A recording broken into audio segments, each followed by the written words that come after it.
बुलेटिनमध्ये एक महत्त्वाची बातमी बघूया। पुण्याच्या स्वारगेटमध्ये तरुणीवर झालेल्या अत्याचाराच्या घटनेनंतर राज्यातील बस स्थानक आणि प्रवाशांच्या सुरक्षेचा प्रश्न पुन्हा एकदा चर्चेत आला। या पार्श्वभूमीवर न्यूज 18 लोकमतनं राज्यातील महत्त्वाच्या शहरांमधली बस स्थानक, तिथली परिस्थिती, तिथली सुरक्षितता काय आहे हे समजून घेण्याचा प्रयत्न केला।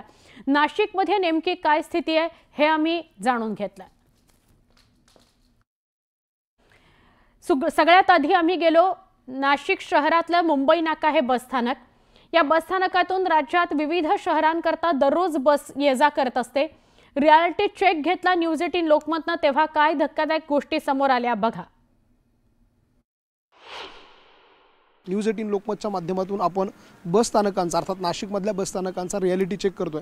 पुण्याची जी घटना घडली त्या पार्श्वभूमीवर हा या महामार्गाचं बस स्थानक आहे नाशिक विभागाचं, आणि या बस स्थानकातून संपूर्ण महाराष्ट्रामध्ये बसेस जातात, ज्यामध्ये ठाणे असेल, नालासोपारा असेल, वसई असेल, मुंबई असेल, श्रीगोंदा असेल, अमरावती असेल, अशा वेगवेगळ्या भागांमध्ये बसेस जातात।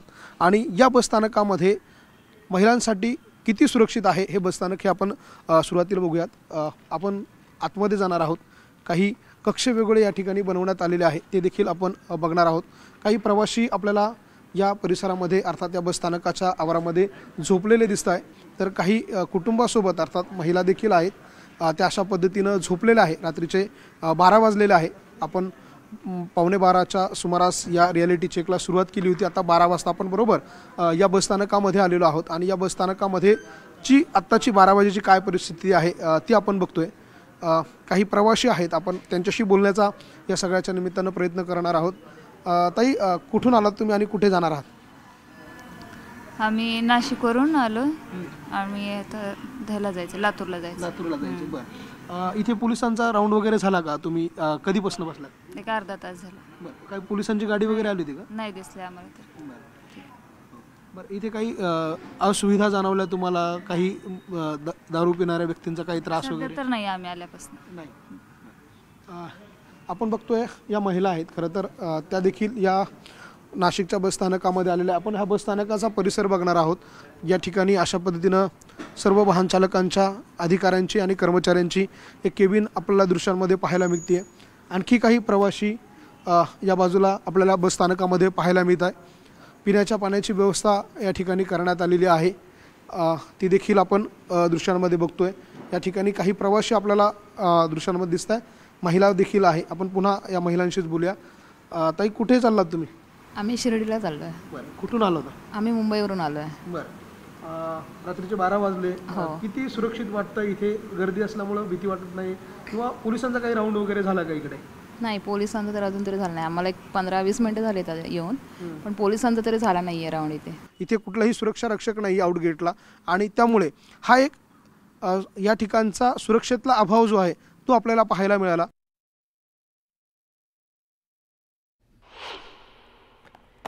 तर नाशिक शहरातील मुंबई नाका बसस्थानक परिसरात जागोजागी दारूच्या बाटल्या बघायला मिळाल्या। सुरक्षा रक्षकांचं याकडे दुर्लक्ष झाल्याचं दिसून येत होतं। या बसस्थानकाच्या परिसरामध्ये मद्यपींचा वावर आहे, हे आपण काही वेळापूर्वी पण बघितलं, आणि आता देखील मी तुम्हाला काही दृश्य या बसस्थानकाच्या आवारात दाखवणार आहे। अगदी समोर हे महामार्ग बसस्थानकातलं ऑफिस आहे, जिथं बस बुकिंगसाठी तिकीट काउंटर आहे।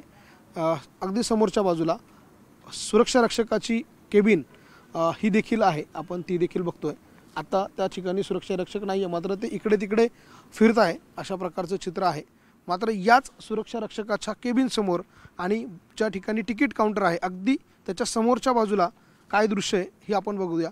अगदी समोर आहे, फार काही अंतर नाही आहे, आणि या ठिकाणी अशा पद्धतीनं या दारूच्या बॉटल ज्या आहे त्या आपल्याला पाहायला मिळत आहे। ही एक बिअरची बॉटल आपल्याला या ठिकाणी पडलेली पाहायला मिळते। अशा पद्धतीनं मद्यपींचा वावर या बसस्थानक परिसरामध्ये आहे हे सांगण्यासाठी हे पुरेसं आहे।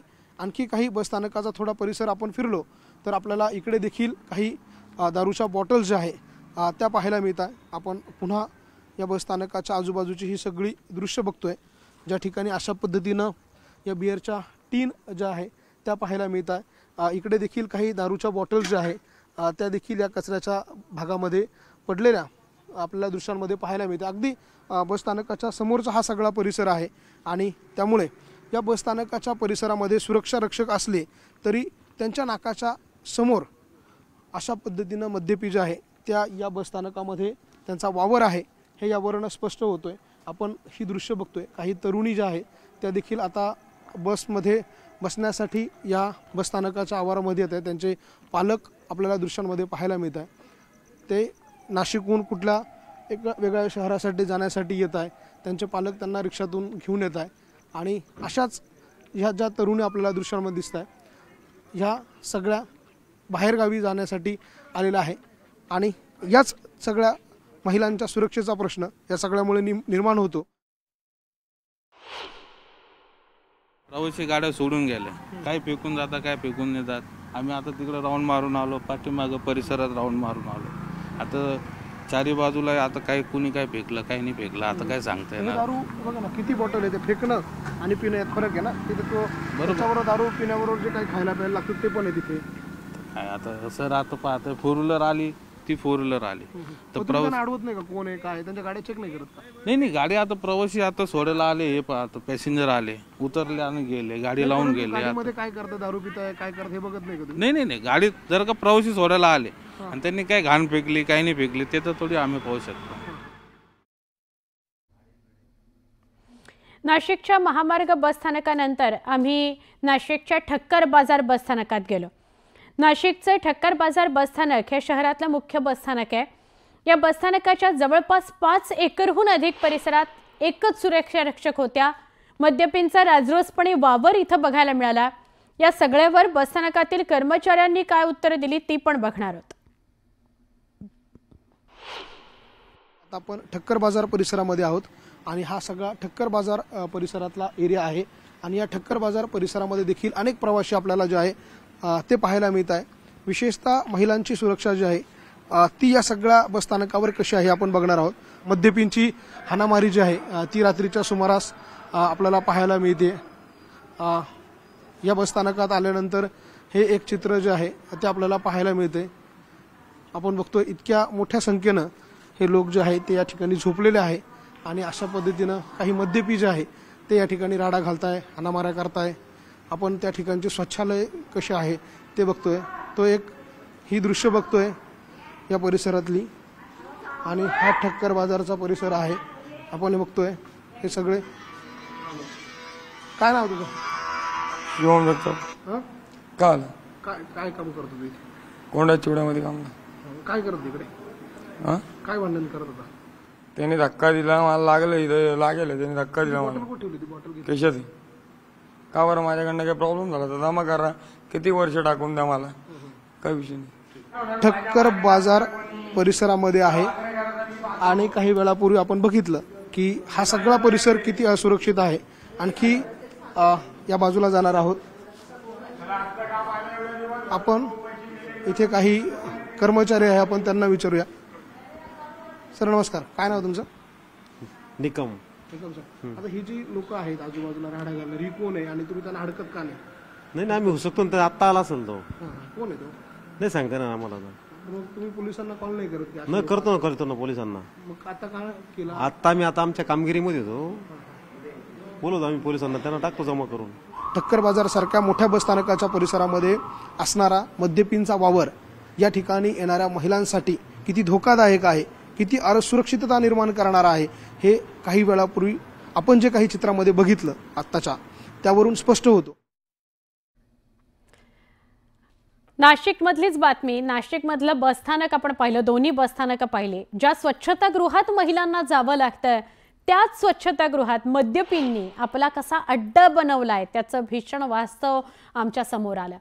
पोलिसांनी हे नित्याचंच असावं म्हणून फारसं कारवाईवर बाबत बोलणं टाळलेलं आहे। आता माझ्या मागच्या बाजूला आपण बघतोय काही पोलीस अधिकारी अर्थात पोलिसांची जी व्हॅन आहे ती या परिसरामध्ये राऊंड मारण्यासाठी आलेली आहे। आपण त्या अधिकाऱ्यांशी बोलण्याचा प्रयत्न करूया। सर नमस्कार, आपण राऊंडसाठी आलात का? हो। किती राऊंड असतात सर तुमच्याकडे? आता कंटिन्यू चालू असतात ना गाडी। या बस स्टँडवरती मोठ्या प्रमाणात काही मद्यपी जे आहे ते पाहायला मिळतं, त्यांना त्यांच्यावर काही कारवाई करत नाही का आपण? चालू असते ना कारवाई कंटिन्यू। सर मोठ्या प्रमाणामध्ये या ठक्कर बाजार परिसरामध्ये मद्यपींचा वावर आहे। विशेषतः महिलांचं जे स्वच्छतागृह आहे समोर, त्या स्वच्छतागृहाच्या बाजूलाच दारूच्या बाटल्या पडल्या आणि तिथे काही मद्यपी जे आहे ते आम्हाला दिसले आणि काही केलं तर आमचं काही होत नाही, पोलिसांना जमा करा असं ते म्हणतात. नाही नाही तसं नाही काही. दाखवतो मी मला, चला. हे सगळे दारू पिलेले, तिथे त्याच्यात दारूच्या बॉटल आहेत त्या बॅगमध्ये त्यांच्या. ह्याच्या बॅग याच्यात दारूच्या बॉटल आहे, हा त्यांचा चकना आहे.